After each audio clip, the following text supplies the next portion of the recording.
Assalamualaikum warahmatullahi wabarakatuh. Salam Om Swastiastu, Nama Budaya. Salam kebajikan untuk kita semua. Kami dari kelompok 3 Hukum Lingkungan kelas 5I akan memaparkan materi terkait pengendalian pencemaran dan kerusakan di wilayah laut dan pesisir. Sebelum masuk ke materi, berikut adalah anggota dari kelompok 3. Ada Agung Permana, ada Hadiah, kemudian ada Ira Safira, ada Kamila Thalitha, ada Kansa Takia. Kemudian di slide berikutnya ada Nur Hadi, ada saya sendiri yaitu Puji Lopa, kemudian ada Rizka Rapiatul, ada Widi Septiani, dan juga ada Yolanda. Materi pertama yang akan dibahas yaitu terkait latar belakang terjadinya pencemaran dan kerusakan di wilayah laut dan pesisir, yang akan dibacakan oleh saya sendiri. Sebelumnya, definisi dari pencemaran itu sendiri adalah suatu keadaan di mana suatu zat atau energi diintroduksikan ke dalam suatu lingkungan oleh kegiatan manusia atau oleh proses alam sendiri dalam konsentrasi sedemikian rupa, hingga menyebabkan terjadinya perubahan dalam keadaan termaksud mengakibatkan lingkungan itu tidak berfungsi seperti semula dalam arti kesehatan, kesejahteraan, dan keselamatan hayati. Baik, untuk slide selanjutnya akan disampaikan langsung oleh Saudari Rizka. Terdapat 5 faktor utama penyebab pencemaran dan kerusakan lingkungan menurut Takdir Ahmadi. Yang pertama, teknologi. Potensi dan dampak dari penggunaan teknologi ini dapat berakibat jelek jika tidak berhati-hati, karena dapat berkontribusi pada penurunan kualitas lingkungan. Kedua, pertumbuhan penduduk. Pertumbuhan penduduk yang pesat memerlukan ruang yang lebih luas. Namun yang terjadi, para penduduk tersebut belum mampu mengelola lingkungan, sehingga menyebabkan kerusakan lingkungan. Yang ketiga, ekonomi.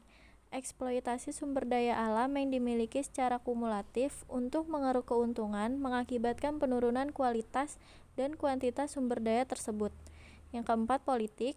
Dalam hal ini yang menjadi masalah utama ialah sistem politik yang tidak mendukung terhadap rehabilitasi lingkungan karena keterbatasan anggaran dana rehabilitasi untuk lingkungan. Yang kelima, ada tata nilai. Ada kebiasaan dan nilai di negara-negara yang memiliki tata nilai untuk bersahabat dengan lingkungan. Untuk slide selanjutnya akan disampaikan langsung oleh Saudari Kansa.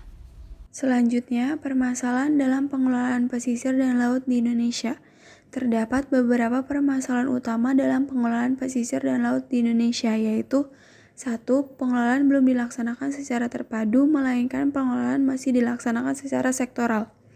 2. Dalam pelaksanaan program tidak didasarkan pada rencana strategis yang telah dibuat, padahal sudah ada rencana strategisnya, namun pelaksanaan program atau proyeknya tidak berdasarkan pada rencana yang telah dibuat tersebut. 3. Koordinasi yang belum baik. 4. Beberapa daerah belum membentuk tim teknis pengelolaan secara terpadu, sehingga koordinator atau leading sektor yang menangani pengelolaan pesisir dan laut ini belum jelas. Untuk slide selanjutnya akan disampaikan langsung oleh Saudari Widi. Upaya untuk mengatasi pencemaran dan kerusakan di wilayah laut dan pesisir. 1.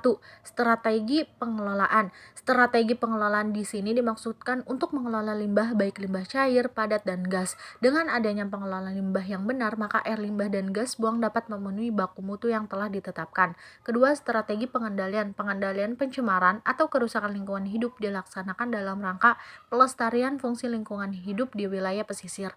Strategi pengendalian diatur dalam pasal 13 ayat 2 Undang-Undang Nomor 32 Tahun 2009. Yang ketiga, program pemantauan pesisir. Hasil pemantauan lingkungan pesisir digunakan untuk menyusun status mutu kualitas pesisir dan pengambilan kebijakan pengendalian pencemaran dan kerusakan lingkungan di wilayah pesisir. Untuk slide selanjutnya akan disampaikan langsung oleh Saudara Nur Hadi. Upaya pemerintah pusat dan daerah dalam memberikan perlindungan terhadap wilayah laut dan pesisir. Yang pertama, pencegahan dan pengendalian pencemaran laut oleh industri yang dilakukan secara terpadu dan terencana dengan dukungan peraturan perundang-undangan, kebijakan pemerintah dan kelembagaan pengelola serta SDM yang berkualitas. Yang kedua, penggalangan kerjasama kemitraan dengan kalangan industri dalam rangka pencegahan dan pengendalian pencemaran dan kerusakan ekosistem pesisir dan laut. Yang ketiga, Menekan sekecil mungkin upaya pengembangan industri yang umumnya dilakukan melalui pembukaan lahan dengan merusak kawasan lindung, reklamasi pantai dengan mengkonversi kawasan mangrove atau sepadan pantai, serta yang rentan terhadap perubahan lingkungan. Yang keempat, peningkatan mekanisme dan efektivitas koordinasi dari mulai perencanaan, pelaksanaan serta pemantauan dan evaluasi dalam rangka menghindari adanya konflik pemanfaatan sumber daya alam dan tumpang tindih kepentingan. Untuk slide selanjutnya akan disampaikan langsung oleh Saudara Agung. Kemudian yang kelima, penguatan dan peningkatan kemampuan kelembagaan dan sumber daya manusia yang terkait dengan pengelolaan lingkungan pesisir, termasuk di dalamnya kelembagaan masyarakat yang peduli terhadap lingkungan pesisir dan laut. Yang keenam, pengembangan sistem informasi lingkungan atau Environmental Information System dalam bentuk menyediakan basis data yang mutakhir untuk memberikan informasi secara berkala mengenai kondisi sumber daya alam dan lingkungan hidup pada umumnya, serta lingkungan pesisir dan laut pada khususnya.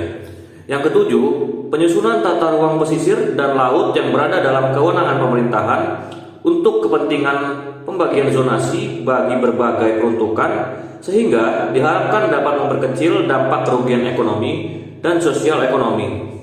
Kemudian yang ke-8, peningkatan pengawasan dan pemantauan yang dilakukan secara teratur terhadap pembuangan limbah industri serta melakukan penegakan hukum secara tegas dengan memberikan penghargaan atau reward terhadap industri-industri yang mengikuti aturan dengan baik, serta memberikan sanksi kepada industri-industri yang menimbulkan pencemaran dan kerusakan lingkungan. Penegakan hukum ini harus dilakukan terus-menerus dan konsisten. Untuk slide selanjutnya yaitu terkait pengelolaan, pengendalian, dan pemantauan wilayah laut dan pesisir yang akan disampaikan langsung oleh Saudari Hadiah. A. Berdasarkan Undang-Undang Nomor 32 Tahun 2009 tentang Perlindungan dan Pengelolaan Lingkungan Hidup. Undang-Undang Perlindungan dan Pengelolaan Lingkungan Hidup mengamanatkan pengelolaan lingkungan hidup dilaksanakan secara terpadu. Untuk slide selanjutnya akan disampaikan langsung oleh Saudari Yolanda. Berdasarkan Undang-Undang Nomor 1 Tahun 2014, terdapat 3 tahap untuk pengelolaan wilayah pesisir dan pulau-pulau kecil. Di antaranya, pertama tahap perencanaan, yaitu bahwa perencanaan dilaksanakan melalui pendekatan pengelolaan wilayah pesisir dan pulau-pulau kecil secara terpadu atau yang dikenal dengan istilah Integrated Coastal Management. Yang kedua, tahap pemanfaatan, yaitu bahwa dalam pemanfaatan sumber daya pesisir dan pulau-pulau kecil ini dilakukan dengan mekanisme perizinan. Yang terakhir atau yang ketiga, tahapan pengawasan dan pengendalian, yaitu bahwa dalam kegiatan pengawasan dan pengendalian dalam pemanfaatan wilayah pesisir dan pulau-pulau kecil dilakukan untuk menjamin terselenggaranya pengelolaan wilayah pesisir dan pulau-pulau kecil secara terpadu dan berkelanjutan. Slide selanjutnya akan disampaikan langsung oleh Saudari Ira. Baik, di sini saya akan menyebutkan apa saja langkah preventif yang harus dilakukan terhadap pencemaran dan kerusakan di wilayah laut dan pesisir. A.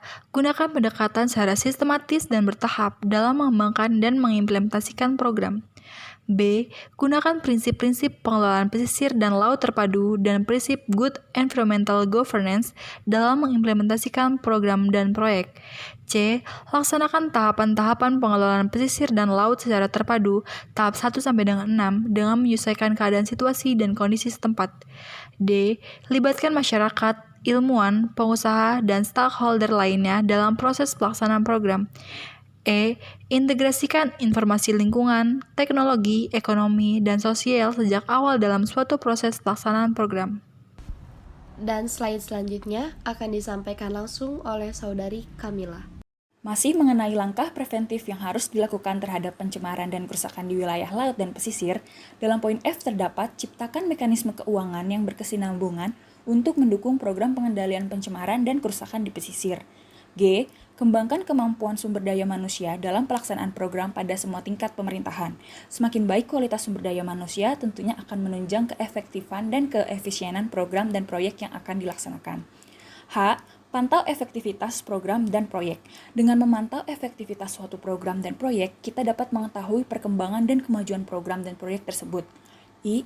Gunakan hasil evaluasi pelaksanaan program untuk perbaikan atau penyempurnaan pelaksanaan program tahun berikutnya dalam kurung berkesinambungan dan berkelanjutan. Terakhir yaitu poin J, mengikuti atau masuk dalam program Bangun Praja Lingkungan yang dikelola oleh Kementerian Lingkungan Hidup.